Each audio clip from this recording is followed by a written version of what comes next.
Well, God bless you all, and may the hand of the Lord be upon you.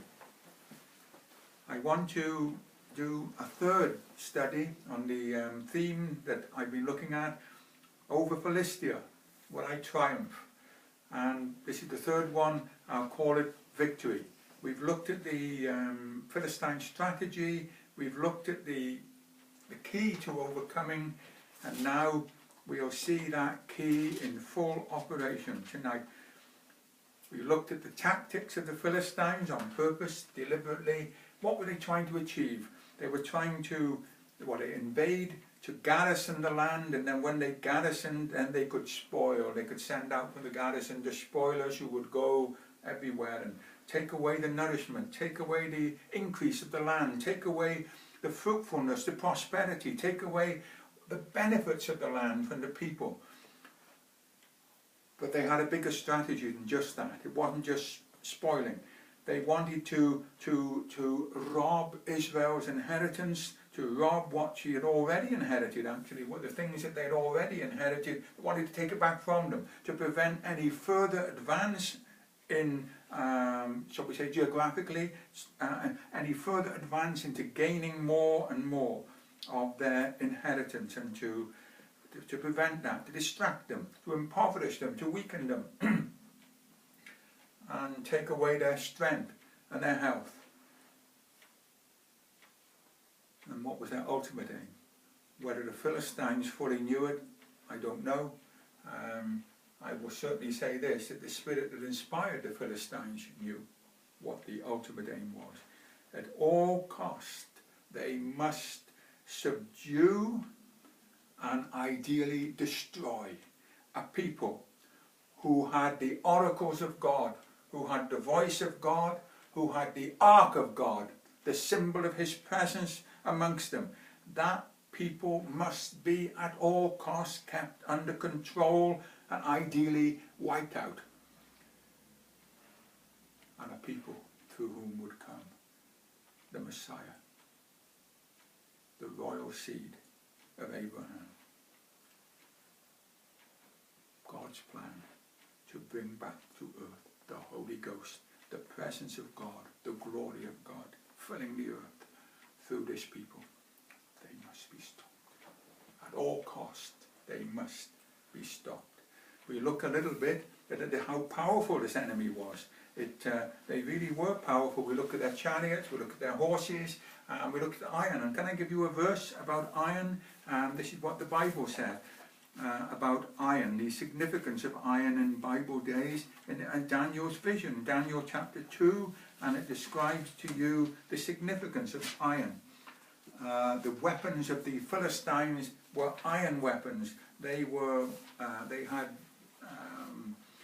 access to iron which they kept away from the other peoples of the land, so it would enhance their military superiority. Daniel 2 and verse 40. And the fourth kingdom shall be strong as iron. Strong. And then it says, for as much as iron breaketh in pieces and subdueth all things, and as iron that breaketh all these, shall it break in pieces and bruise.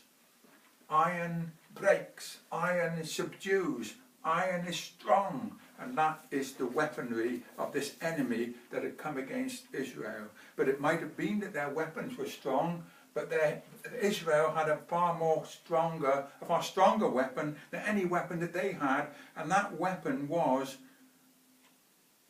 to listen to the voice of God. When they were in that condition, then they were strong. Their strength wasn't iron weapons. Their strength wasn't their chariots. Their strength wasn't their horses. Their strength was obedience to the mind and will and voice of God. Let's look at two scriptures to put it in such a very, very simple way. 1 Samuel 7:13.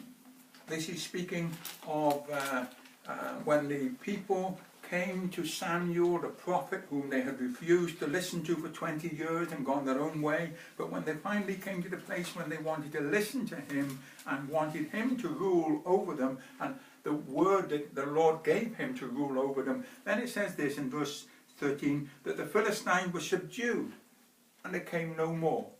into Israel in all the days of Samuel.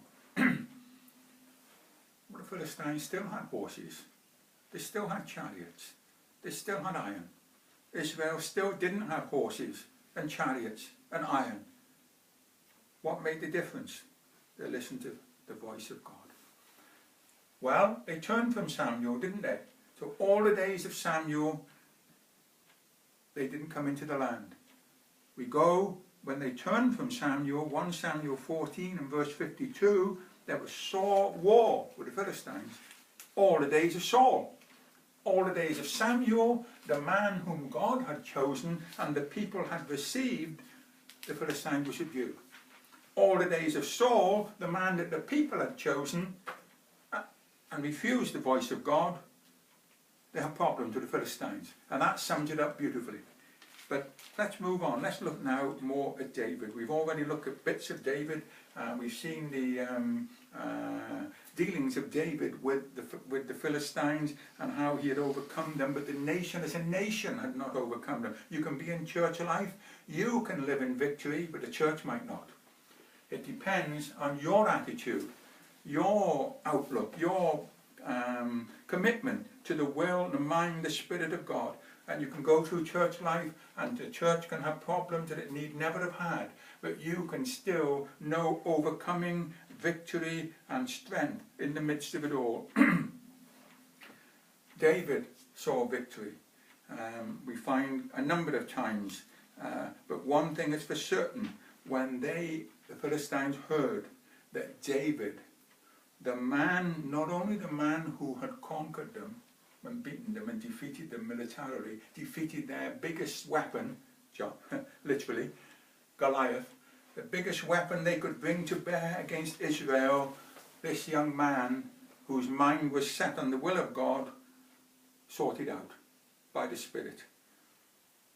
And the Philistines knew they had to stop him being the king, but also that man wanted to bring back the ark. And the Philistines knew that that ark had power. It was more powerful than their gods. It was more powerful than their people, their spiritists, their wizards and everything else that they had.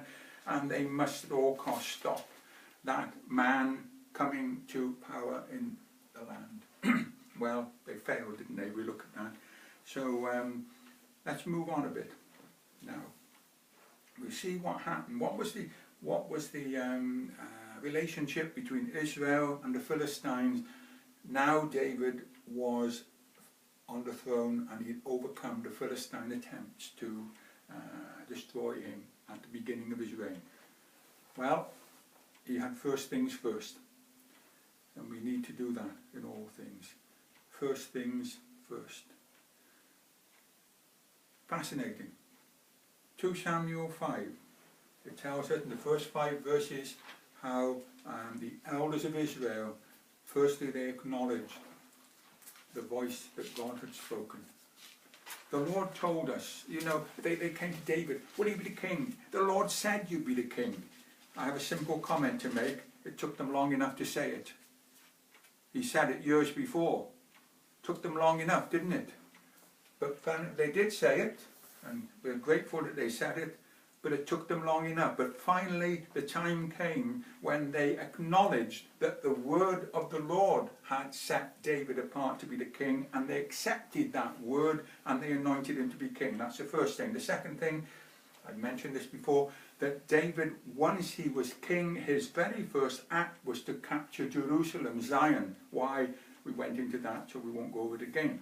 And then the 2 Philistine invasions were the next thing that happened in 2 Samuel chapter 5, taking us to the end of the chapter. Then what? What was the very next thing that we see in the history? 2 Samuel 6, the whole chapter, won't look at any details at all. The story ought to be well enough known, but there were 2 attempts by David to bring the ark up. That's why he captured Jerusalem, to bring the ark there. That's why he wanted Jerusalem in the first place. What was his cry? It's somewhere in that passage in 2 Samuel 6. After his first attempt failed, he cried out, somewhere around verse 12, 13, 14, something like that. How shall the ark of the Lord come to me? How shall it come? This was the cry of his heart. I want the ark. How can I have the ark? This is what I want. This means more to me than conquering and crowns and all the stuff that people look up to and think are so important. I want the ark. How can I get it? I failed. It went wrong in the first attempt. The second attempt worked, didn't it? And when he did things the way that the Bible said and the ark was carried, and then he was leaping and dancing before the Lord, because what motivated David? What inspired him? What stirred him up? Being honoured by the people? No. The ark. The presence of God. The Spirit of God. His wife didn't like it, but didn't care. He wanted God. That's what inspired him. That's what lifted him up. Then, that's 2 Samuel 6. Move on to 2 Samuel 7. What was the very next thing he did? He captured Jerusalem. Chapter 5. The Philistines tried to stop it. Failed. Chapter 6. He brought the ark up. Chapter 7. He wanted to build the house for the Lord. And the whole chapter is about that. About his conversation with the prophet Nathan, how he said to him what was in his heart. He wanted to have a place of rest for the Lord, that he would have a house where his ark could be. Well, you know the story. Nathan said, go and do all this in your heart, but the Lord said, it isn't in my heart. But you can't build it. And he spoke kindly to David, because David's motive was good. So we got first things first. The first thing, he wanted a place where God's presence could be. Second thing, he wanted to bring the presence of God. And third thing, he wanted that dwelling place to, I don't know what word to use really, to make it more permanent, and if that's the right word to use, I don't know. But these were the things, these were the first things that he did. The things that motivated him, the things that were his inspiration. This is what he lived for. This is what he wanted. This was his purpose in living.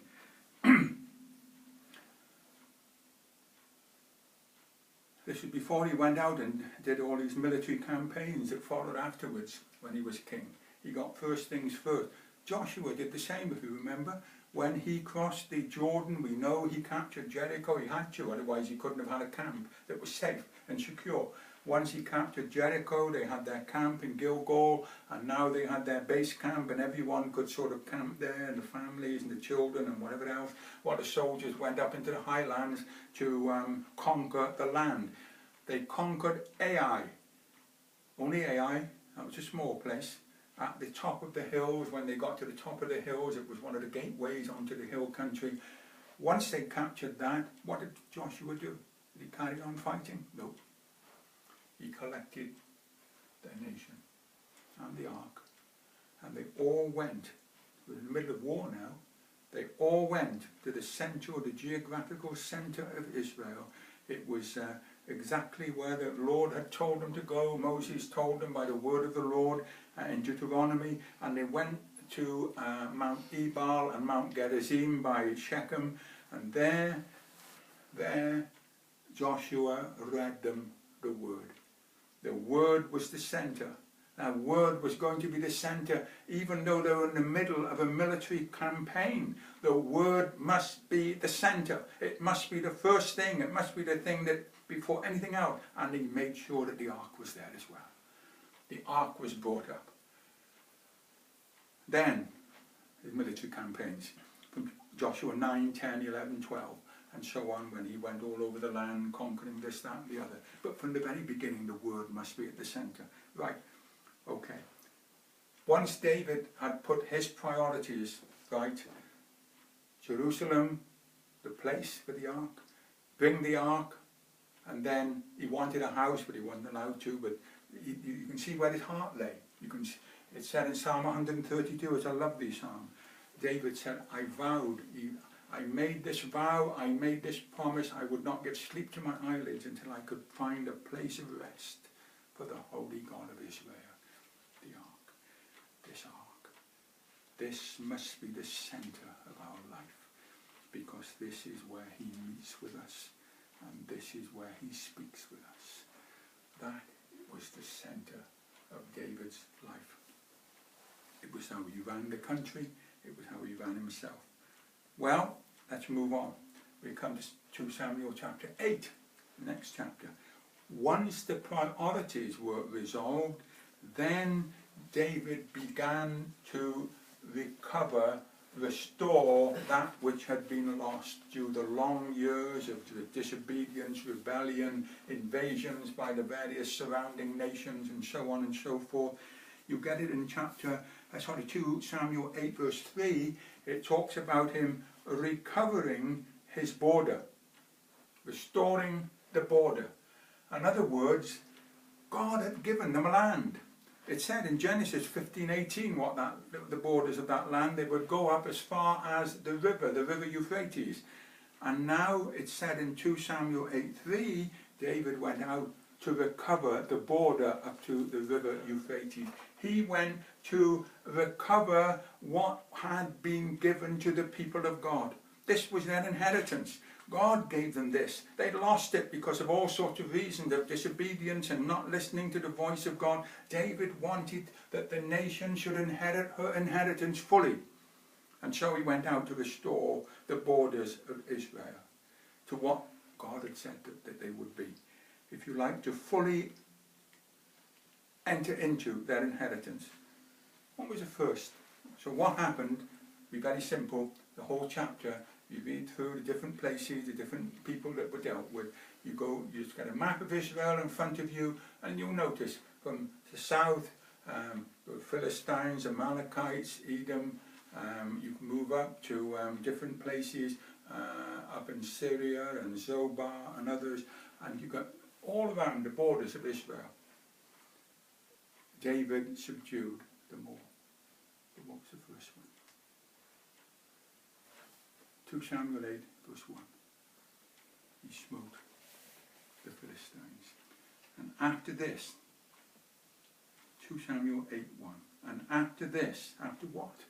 After Zion was captured, Jerusalem, after the ark was brought up, after the issues of whether he could build a house for the Lord was resolved by the voice of prophecy, after that, when first things were first and put in their right place, after that, it came to pass that David smote the Philistines and subdued them.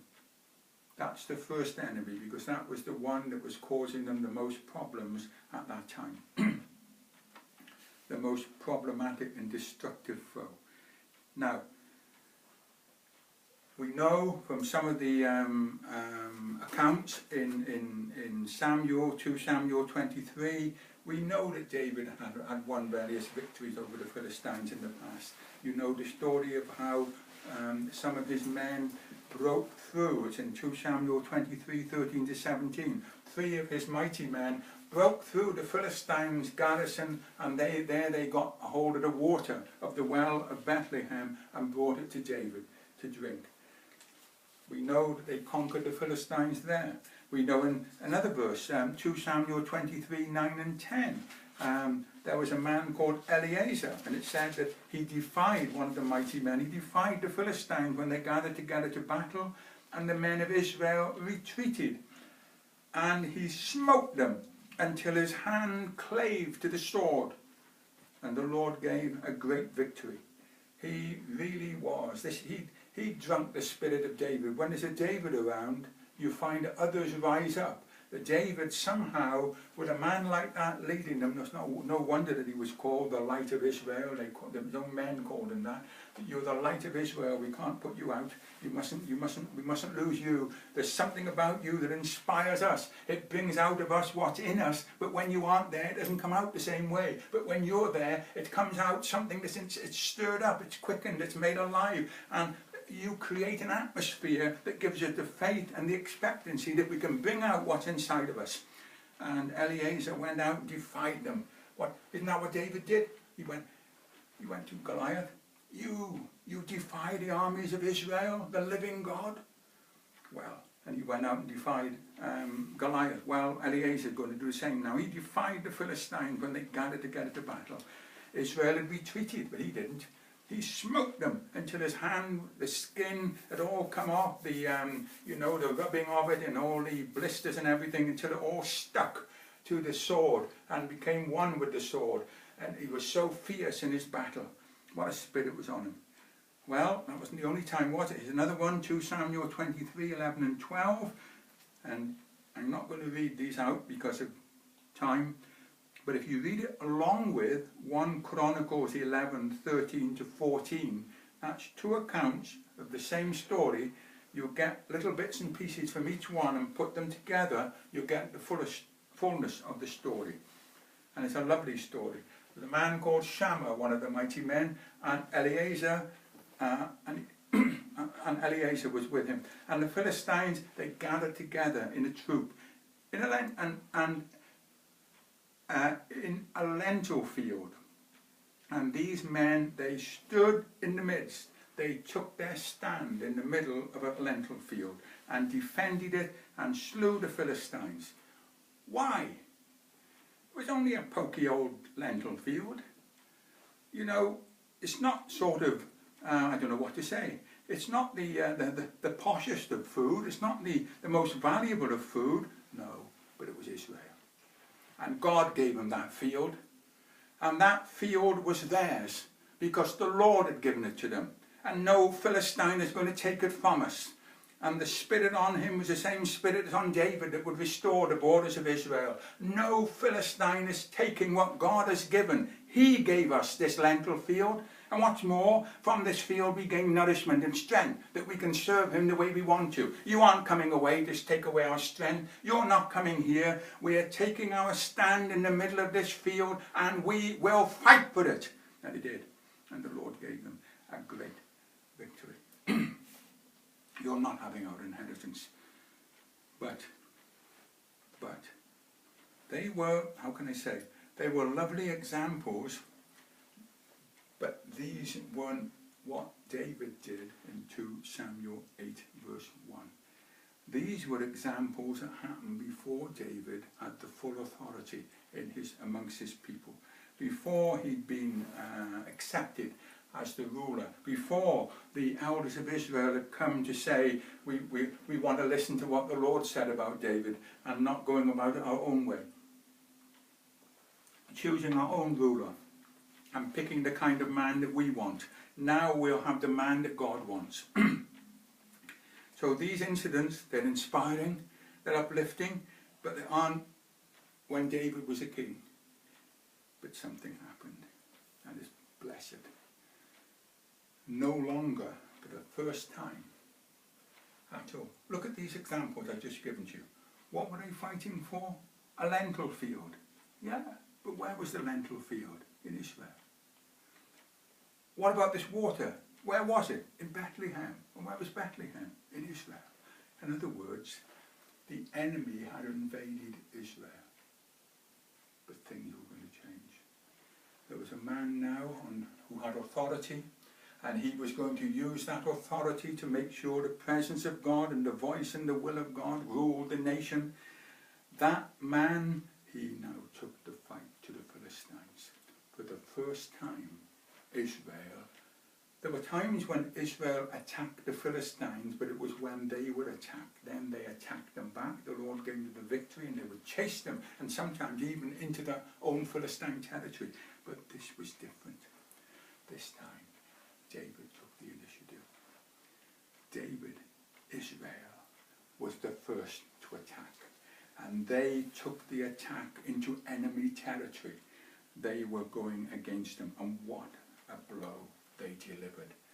What a blow. Let's read it. 2 Samuel 8 verse 1.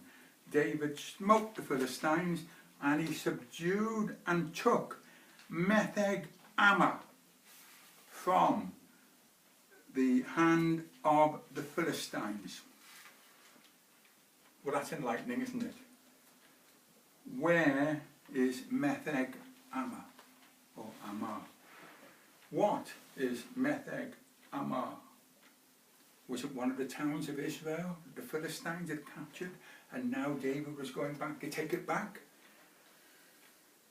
Or was it a Philistine border town? You know, the border country was where a lot of the skirmishes took place, just as you were leaving the Philistine plain, the Mediterranean plain, and starting to climb up into the Judean hills, in that sort of border country. Was it one of those kind of towns? No. Very easy to know where it was. 1 Chronicles 18 verse 1, which is the parallel account of the same story, will tell you. It said this in 1 Chronicles, the 1 Chronicles version of the same story: David smote the Philistines and subdued them and took no Metheg Ammah, now Gath and her towns. So it's Gath. But why has it got this funny name? But hold on, let's just dwell on it for a minute. Gath. Gath. Where's Gath? Well, start with, it's not on the border. It's in the heart of the land of the Philistines. David had taken the battle to the heart. And you may remember that the Philistines was a sort of a federation. There were the 5 lords of the Philistines were often referred to, and you'll read about them several times in the book of Judges and Samuel. And these lords of the Philistines, they were, each one had a different sort of a kingdom. If you like, the Philistines was one united body of people, but it was several mini kingdoms within that, and it was a sort of a united kingdom with several mini kingdoms.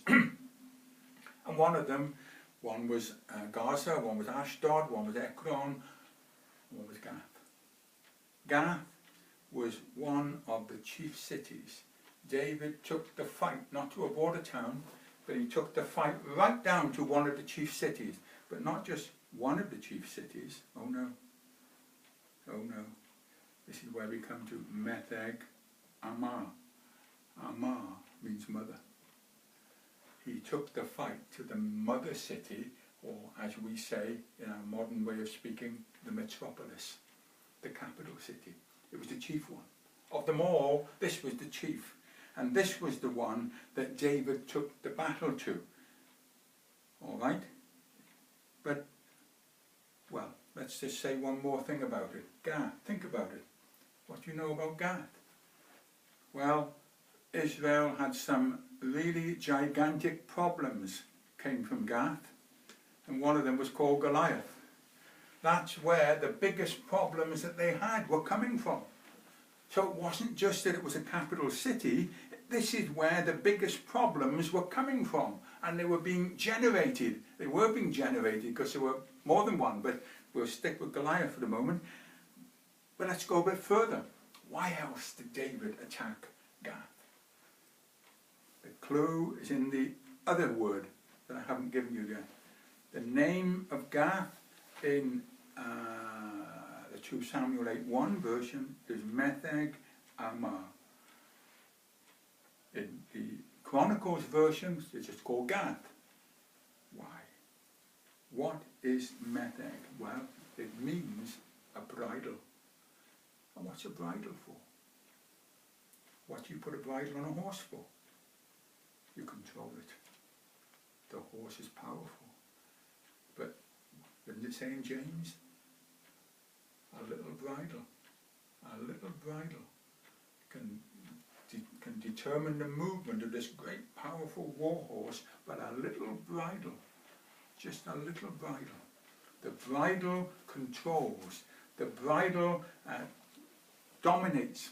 The bridle can it can curb you, it can restrain you. If you're fired up and you're really going out to fight, the bridle will slow you down quick. It puts the brakes on you. Yeah.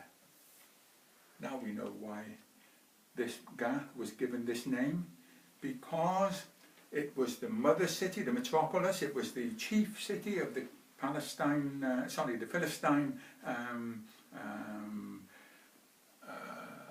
people, but it was also the main way in which the enemy put a curb on Israel. They limited them, they restricted them, they bound them, they hemmed them in, they had them in an arm lock. Shall I put it differently? Gath was the key to stopping Israel from fulfilling her calling. It was the way to put an arm lock on them so that they cannot live to what they were intended to be and become what they were intended to be and enter into what they were intended to be. Because of Gath, Israel had long been held in an arm lock, shackled, bound, restricted from exercising and entering fully into her freedom, and her movements were all cramped for many days because of Gath. Israel's nourishment had been stolen, and her best water, remember that lovely cold water in Bethlehem that comes from the Mount Hermon, from the snows of Lebanon, comes right down into the baking heat of the Israel summer, and there that refreshing water. But the Philistines had it under control. But once a man came who had the Spirit and the Word, who only wanted to hear the voice and to know the will, the Philistines can do what they like. They can bring all the iron in their armoury. They can bring 30,000 chariots if they want to. They can bring 6,000 horsemen if they want to. They can bring all the iron in the land if they want to, until the only bit of iron is maybe King Saul was the only one who had an iron sword. From memory, it might have been Jonathan as well, I can't quite remember. But certainly King Saul was one of the very, very few in the Israel army who had an iron implement. Blow the lot. When you have a man with that kind of attitude, there's no hope for the enemy. No hope at all. Well, it went on like this now for several years, for quite some years. You hear nothing of the Philistines. They cause no problems whatsoever in Israel. David had dealt, I almost said a death blow. I've got to be careful, I'll stop myself. He had dealt a terrible blow to the Philistines, and their ability to harm, to restrict, to limit Israel was totally stopped. Their power was broken, their chief centre was broken, and so on. But you have to walk in the will of God. You have to stay in the will of God. We can't live on what we used to have. It was true what we used to have. It was real. The victories that we had were real victories. The achievements that were achieved were real achievements. But we can't live on the past. It doesn't matter what it was like in the days of the early Pentecostals. It doesn't matter what it was like in the early days of our church. What matters is today.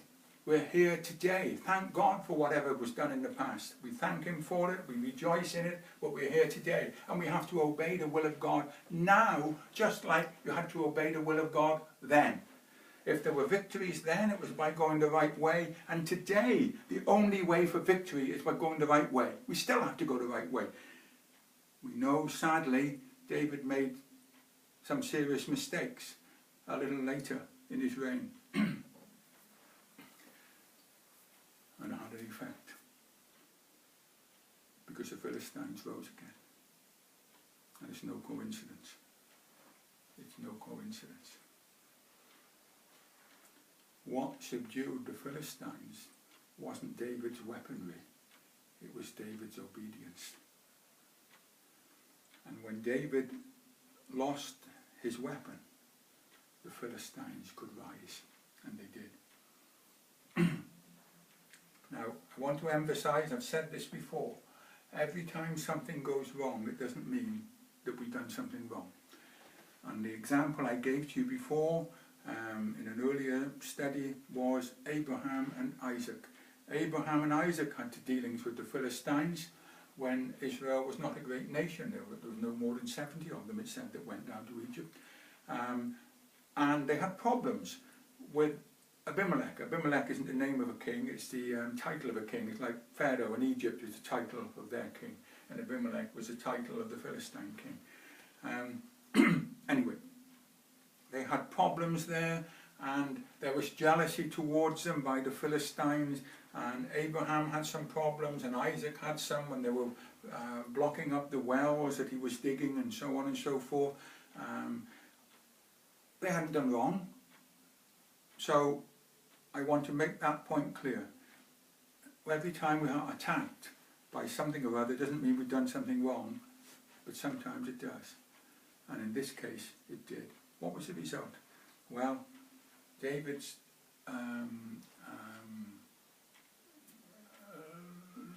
turning from the will of God brought some really big problems. And if we read 2 Samuel 21:15 to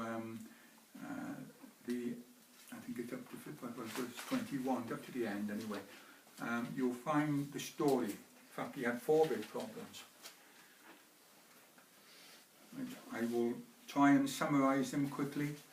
In verses 15 to 17, it said, the Philistines had war again with Israel. Now, we haven't gone back to like it was in the days of Saul. None of these incidents involve the Philistines in Israel. It was always a battle in the land of the Philistines. Things had changed. They didn't go back to what they were earlier, totally. But there was still trouble that they had. It said, David went down. In other words, he was up in the hills and they went down to the Philistine plain. And he fought, and it says that he waxed faint. And then Ishbi-Benob of the sons of the giant, he was going to slay David. There had been some problems. They were subdued in Gath, but there were some big problems, and they'd been quietly growing. The giant had children, and they're quietly growing. They're not doing anything, but when David went the wrong way, these big problems were able to express themselves. And he thought to have slain David. Things were not as bad as before. As I said, there was no invasion of the Israel's heartlands, but it was almost catastrophic. It almost finished off David. We have to obey the will of God. Even godly men have to obey the will of God. Think of Moses. The Lord sought to slay him, for he had not circumcised his son, in Exodus chapter 4. And Moses, was coming back to Israel to tell them that the covenant-keeping God was going to keep his covenant when Moses, had not in his own son carried out what the covenant-keeping God wanted as a sign of the covenant, circumcision. And they said the Lord sought to slay him. Moses, things had to be put right quick. They had to be put right quick. And it can get, we have to walk, we have to obey God.